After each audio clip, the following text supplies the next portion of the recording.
itu harta. Sebelum saya tunjuk, silakan. Ayo, Cindy, apa itu harta? Harta adalah segala sesuatu yang dapat dimiliki, dimanfaatkan. Harta itu dapat dimiliki dan dimanfaatkan. Ada lagi yang tahu? Selain itu, harta itu apa?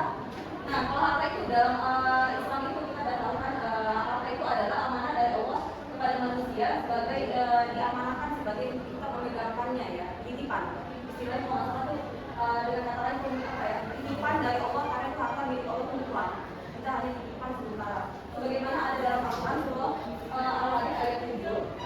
Ada yang bisa baca? Silakan. Iman. Iya, artinya. Berimanlah kepada Allah dan Rasulnya, serta infakkanlah di jalan Allah sebagian dari apa yang Dia titipkan kepadamu dan telah menjadikanmu berwenang dalam kewenangannya. Lalu orang-orang yang beriman di antaramu dan menginfakkan hartanya di jalan Allah memperoleh pahala yang sangat besar. Nah, jadi harta itu apa di sini? Ada yang bisa menyimpulkan dari ayat ini? Memakai ayat ini? Harta? Harta itu dia sebagai titipan dari Allah. Nah, itu tadi kembali pada topiknya itu harta adalah titipan dari kepada manusia. Lanjut lagi itu dia tadi harta itu baik, indah dan mulia. Tapi banyak orang menyalahpahami bahwasanya harta itu identik dengan apa ya, kalau kita bisa bilang keserakahan. Kalau harta itu identik dengan yang negatif. Karena harta itu maknanya kalau kita maknai secara mendalam dalam Islam itu harta itu baik karena pada titipan yang akan diserahkan kepada manusia, distribusi ya, disalurkan kata lainnya disalurkan kepada orang-orang yang membutuhkan. Secara langsung itu adalah ilmu sosial kepada masyarakat banyak.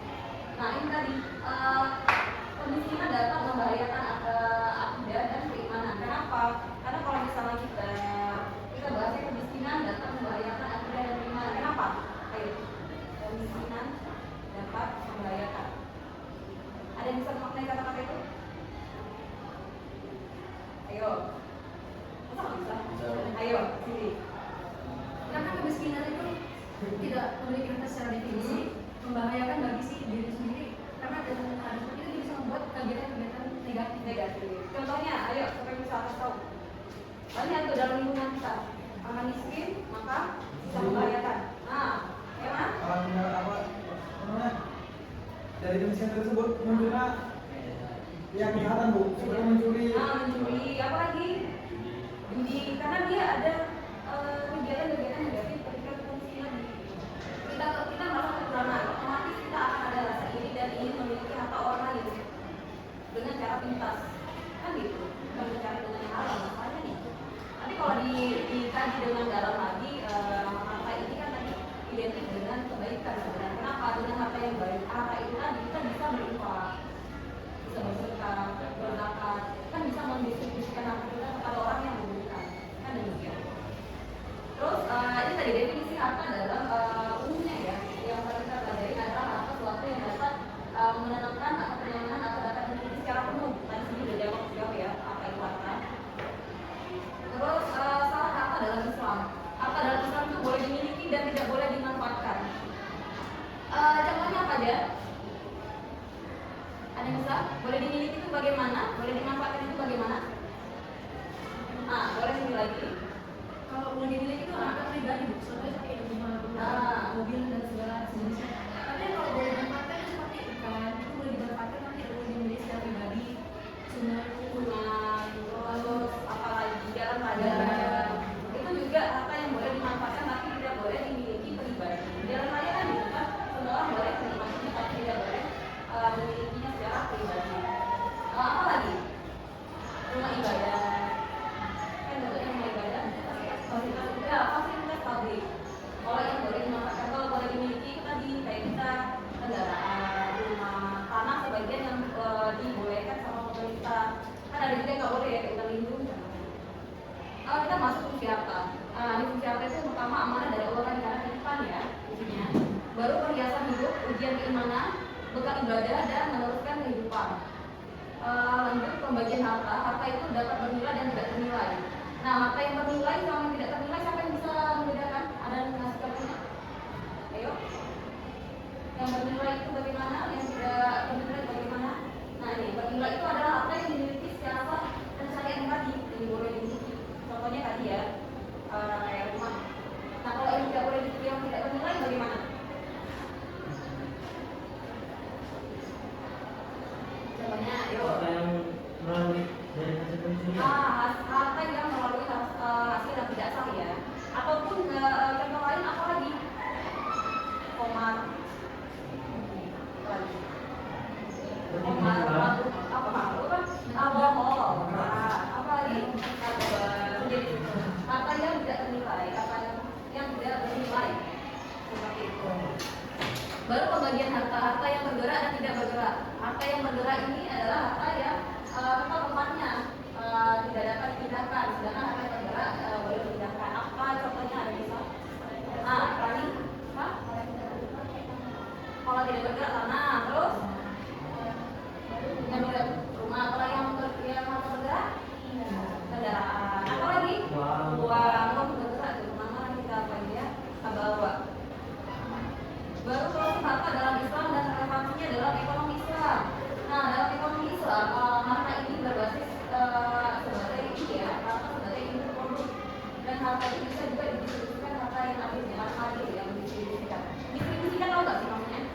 Menyebarkan atau menyalurkan, menyebarkan apa ya? Nah, ini ya kita bahas dulu yang poin pertama, harta produksi dan distribusi. Ini bagaimana kita kasih jelasan dulu, jelasan? Yang poin pertama dulu. Basis produksi dan distribusi sebelum saya jelaskan. Ayo, ada yang bisa? Optimal dalam rumah kalau harta produksi, distribusi harus dilakukan yang menjaga total tempat serta dalam algoritma inklusif. Ada yang bisa menjelaskan sebelum saya? Ayo, menjelaskan bagaimana itu produksi apa harta dalam produksi dan distribusi. Ayo, ada? Sebelum saya tunjuk. Tahu?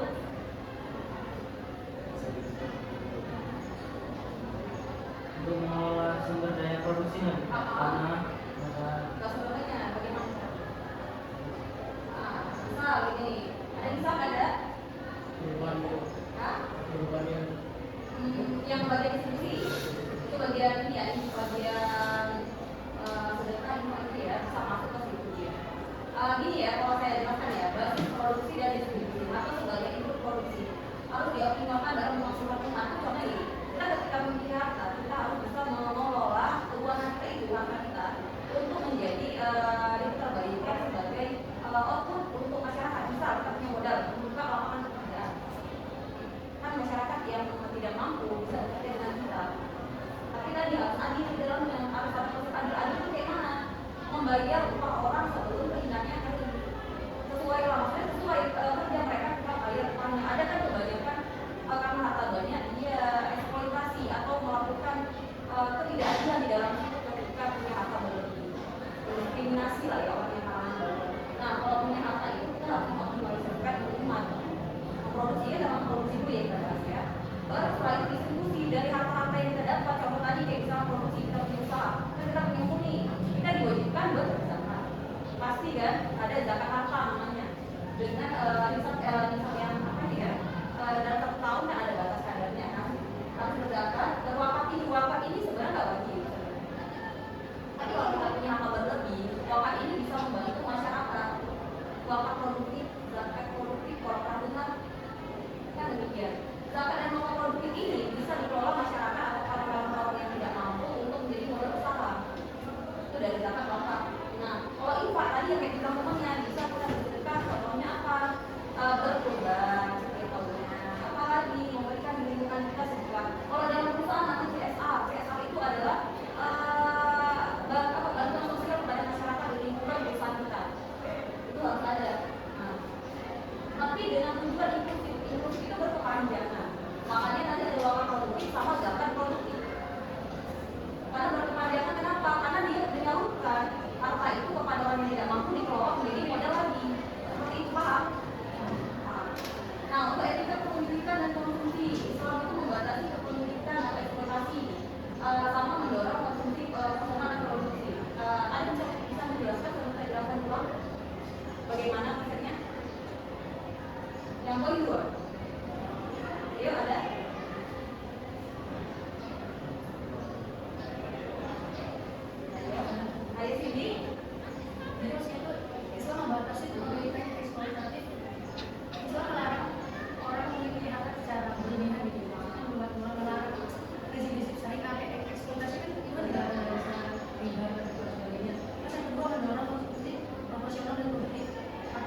dan juga tidak boleh merusak lingkungan yang pastinya. Kembali lagi dari misal kita ada lahan, kita perhatikan lingkungan sekitar ini gimana, rusak nggak ekosistemnya. Nah itu kalau misalnya bahas tentang alam, kalau bahas tentang keunikan yang tadi juga demikian, masyarakat sekitar yang kita perhatiin. Masyarakatnya gimana? Ada nggak masyarakat di sekitar itu yang masih membutuhkan lapangan pekerjaan? Kalau mereka butuh, kita harus menampung. Kalau untuk ya bagian pemerintah. Kalau konsumsi tidak boleh tadi yang berlebihan. Baru tujuan dalam ekonomi Islam yaitu apa? Bukan sekedar mekanisme kerukunan, tapi juga mencapai pola tadi kerukunan bersama. Karena bukan yang diambil puncaknya itu adalah kerukunan yang banyak-banyaknya. Karena tadi kan konsep harta dalam Islam itu adalah titipan. Sebanyak apapun itu adalah milik Allah. Kan demikian. Paham sejauh ini? Paham? Nah, jadi balik lagi kesimpulannya kita udah sampai di sini. Harta adalah amanah Allah yang harus dimanfaatkan sesuai petunjuk ya, yang mana tadi sudah disampaikan konsepnya. Konsep harta itu bagaimana, bedanya apa, manfaatnya apa. Dalam ekonomi Islam juga demikian. Itu ada 4 poin ya. Amanah itu sebagai ini ya, fungsi sosial yang mana tadi saya bilang lingkungan ya, saya harus diperhatiin. Baru total ibadah, mereka tadi mendukung zakat, infak, sedekah. Karena kalau nggak ada harta, gimana kita mau berwakaf, berinfak, bersedekah? Naik haji aja butuh harta, kan gitu. Makanya harta itu sebenarnya konsepnya lebih kepada yang baik. Kalau nggak ada harta, maka kriminalisasi akan tinggi. Baru ujian keimanan. Nah ini tadi kalau misalnya kita punya harta yang banyak, bisa jadi itu ujian. Kan gitu, iya kan? Kita kurang rasa kepuasan itu ada. Manusiawi dengan alumninya adalah tingkat kepuasan yang tidak terbatas. Nah itu masalahnya. Mungkin hari ini